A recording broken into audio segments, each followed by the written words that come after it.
Welcome to the Arlington Street Church podcast. Founded in 1729, Arlington Street continues today as a gathering place for progressive people of faith in the greater Boston area and beyond. We are located at the corner of Arlington and Boylston Streets, across from the Public Garden in Boston, Massachusetts. Please visit ascboston.org for more information about this historic Unitarian Universalist congregation.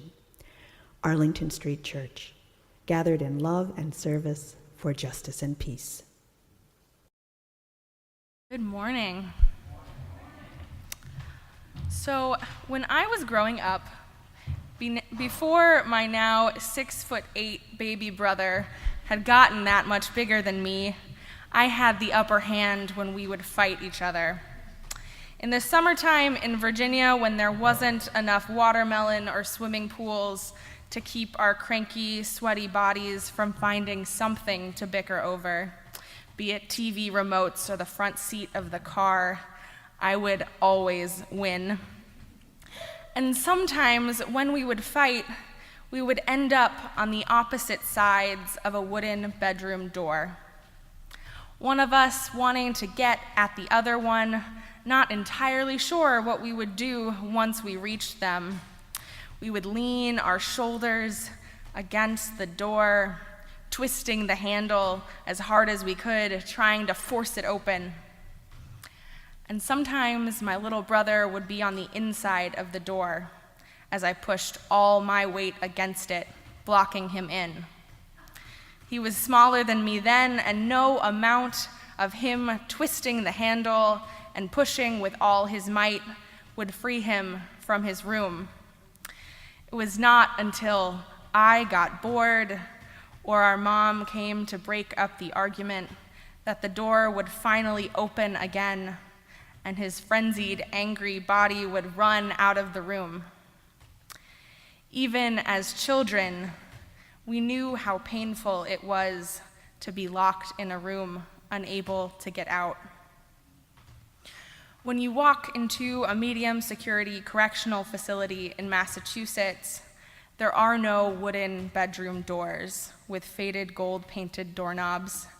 Instead, 6 heavy metal doors, 3 sliding steel sally ports, 3 razor wire topped chain link fences, a metal detector, a fingerprint scanner, and 2 or 3 very angry German shepherds separate those who are incarcerated from the rest of the world. The doors are a lot thicker, more secure, but the message is the same. No amount of you pushing with all your weight will open the door. You're locked in that room, unable to get out until the state of Massachusetts gets bored with you, or in the case of far too many people who are incarcerated here while awaiting their trials, your mom comes through with the bail money to get you out. There are currently around 2.3 million people incarcerated in the United States, with another 4.8 million under correctional control, so either on probation or on parole. That's close to 7 million people whose freedom has been systematically taken away. So I've been spending my summer with 1,200 of these men, learning their stories and listening to their pain, bearing witness to the unimaginable suffering of incarceration. Some of these men are probably innocent. Many have yet to stand trial or accept plea deals. Many have committed terrible crimes, and all of them share the shame and despair of isolation. In his 2017 Ware lecture at our Unitarian Universalist Association General Assembly in New Orleans this year, Brian Stevenson, a lawyer and advocate for those incarcerated on death row, particularly in the South, called Unitarian Universalists across the country to get proximate to those who we view as other. I'm here to tell you that there's not much in this world that makes a person more other than an orange jumpsuit ankle shackles, and a 2-inch thick steel door. Yet, Stevenson called us to be proximate to the otherness and the brokenness and the suffering. We need to get close to it until we can't overlook it anymore. He called us to chip away at the fear and the indifference in our own hearts until we can find common humanity with our incarcerated siblings. Tears welled in my own eyes as I took in his charge to get proximate, to get up close and personal with those who I still treat as other. And then I thought about my guys. I thought about what his charge asks us as Unitarian Universalists to do. Our faith calls us to honor the inherent worth and dignity of each person, and it teaches us of a universal saving love that holds each and every one of us. And these ideas are beautiful and important, but they are shallow and useless if they stay in our heads. If we are to be prophetic in the world, then our message of inherent worthiness and of unconditional love has to be active. It has to take the form of us sacrificing our own discomfort to get up close and personal. It has to take the form of vulnerability and investing in relationships with those people who are different from us, people who we have perversely deluded ourselves into believing are less than us. Our call every day is to stretch open the circle of those we feel capable of loving for the sake of our own hearts. When I think of this process of widening our circle of love, I think it's a little bit like what happens to our bodies when we strain our muscles.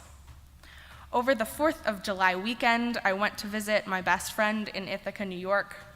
Her cousins have a house on Cayuga Lake, and we spent all of the day out in the sunshine tubing off the back of their motorboat.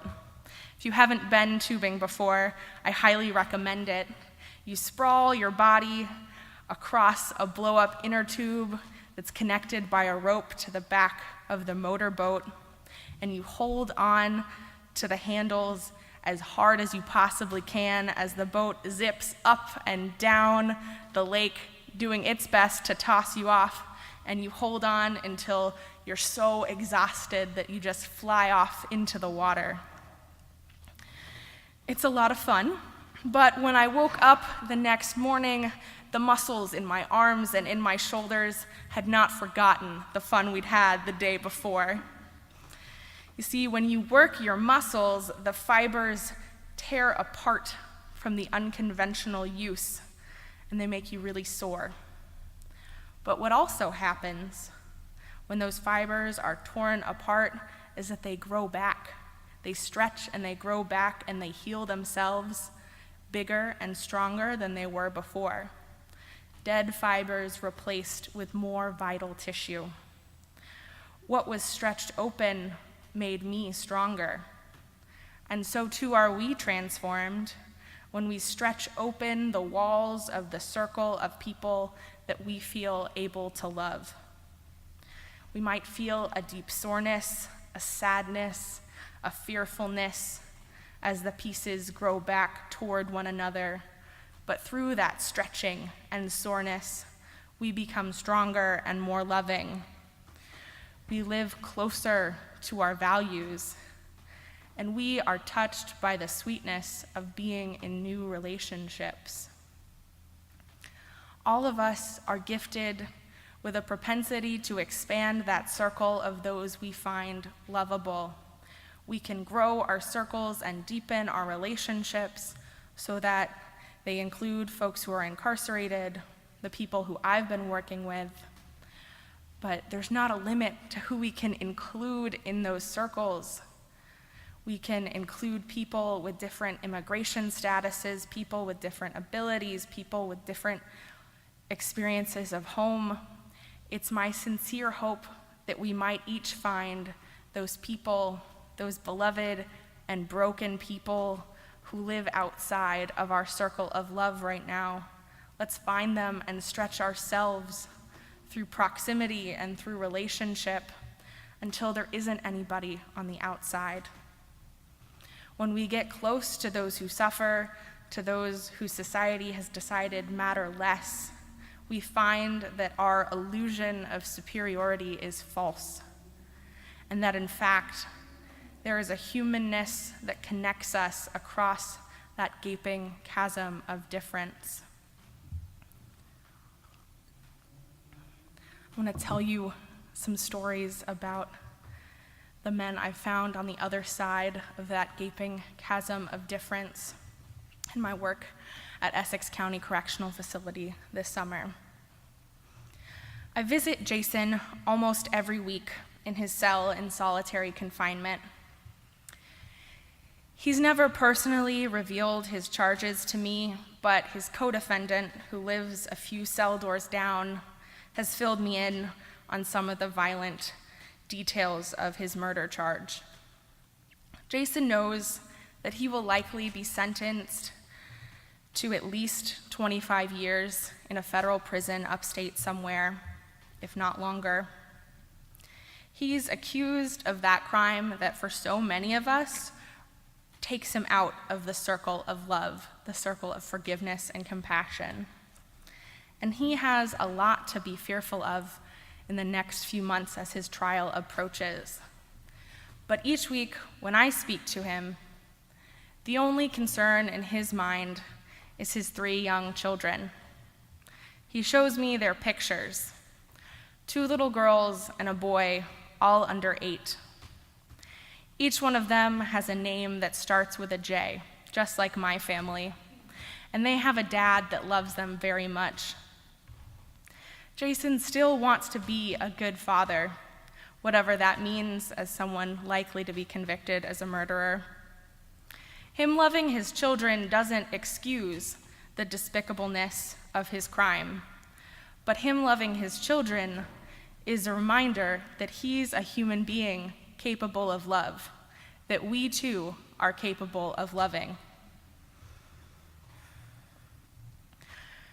Kareem is always happy when I come by to visit.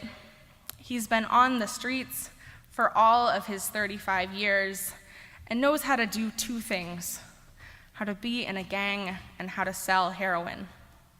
He's rough around the edges, to say the least, and truth be told, he looks like the kind of person I would have crossed the street to avoid passing a couple months before.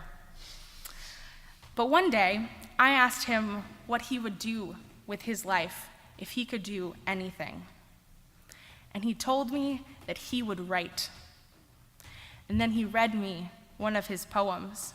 It's a slam poem. It's really good. His words were poignant and powerful, and his delivery had so much enthusiasm. He lit up, finally able to share that one thing that makes him feel proud of himself. He's creative and thoughtful, and despite my own judgment, he's someone that I was capable of including in my circle of love. Just didn't know it yet. Now, Juan has a huge personality. He is just as loud and in your face as a person as his interesting collection of tattoos are that cover almost all of his body. His gregarious personality does not have much of a filter when it comes to the language he chooses to use. He was telling me about his assault charges that he is quite sure are unfounded, and while we spoke, he probably dropped the N-word at least 18 times in the conversation. Now, in prison, that word is not uncommon, but it never really loses its knife-like effect on me. As he was telling his story, part of the explanation involved another bad word, the B word, and to my shock and amusement, instead of saying that word with the candor he had been using, he put his hand to the side of his mouth and spelled it out. He whispered it like a secret. And I know him pretty well, and I was surprised by this, so I called him out. I asked him why spell that word and say the other so many times? And he looked at me seriously and with a childish shame and discomfort, and he said, "I was just trying to show you a little bit of respect today." I felt the stretch right there. This kid with the tattoos and the big mouth and the assault charge had just widened the circle of who I'm capable of loving. Besides these one-on-one conversations in solitary confinement, a lot of my work is leading faith-sharing groups, where the men can speak safely about their lives and their feelings. Darrell walked into my group with the most hollow look in his eyes. I'd never seen someone look so empty. It was the week before Father's Day, and as we went around the circle, many of the men shared their sadness about being locked away from their children on Father's Day. And Darrell started to cry as he spoke. A few weeks earlier, his infant son had been killed in a car accident. The air went cold in the room for a moment when he shared this tragedy. And then, without any prompting, the other men jumped in and started offering their support. They told him which sergeants he needed to write a complaint to make sure he got the right mental health care that he needed. And they told him how deeply sorry they were for this loss, a loss they wouldn't wish on their worst enemy. I barely spoke the rest of the hour because everyone else was so eager for a moment, an opportunity to be kind to someone else, someone who was suffering. And as they shared, all of them were relieved from the suffering they experience every day. At the end of the group, Darrell got up and hugged every man in the circle, some strangers, some enemies, and now brothers. Friends, this illusion that we are separate and that any of us might not be worthy of love is just that, an illusion. Each of us longs to love our children. Each of us longs to express our truths and to be heard. Each of us wants to show respect and appreciation, and each of us would step up eagerly to comfort another. I titled this sermon, Children of God, and it is named for the only man whose name I did not change for anonymity. On Fridays, I hold a small group for the men on the protective custody unit. And though it's not true of all of them, this unit holds the reputation because it houses those who are charged with sex crimes and crimes against children, the most vulnerable men in our facility. On my first day, when we went around the circle sharing our names, one man introduced himself as Child of God. Child of God always carries a dog-eared, waterlogged Bible to the group, and he grins when I ask him to read the passages he's been studying this week. Child of God reads from the Bible so incredibly quickly that his words are almost completely indiscernible. Yet as he reads, we all sit quietly, straining a little, but listening carefully to his sacred words. Now, I don't know what first name is printed on the strip of paper inside his plastic barcoded ID bracelet, but I think he just might have the same first name as every man I've worked with this summer, and the same first name as every person in our world. His name is Child of God. Their names are children of God. Our names are children of God. Let us expand our circles of love, seeing each person, in prison or not, guilty or not, making us comfortable or not, as a lovable child of God. Amen, and blessed be.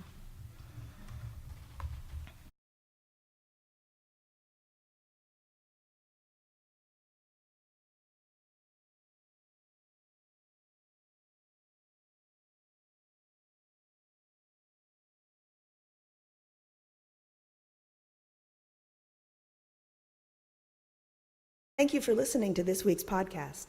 We would love to hear from you via email at office@ascboston.org or through our Facebook page.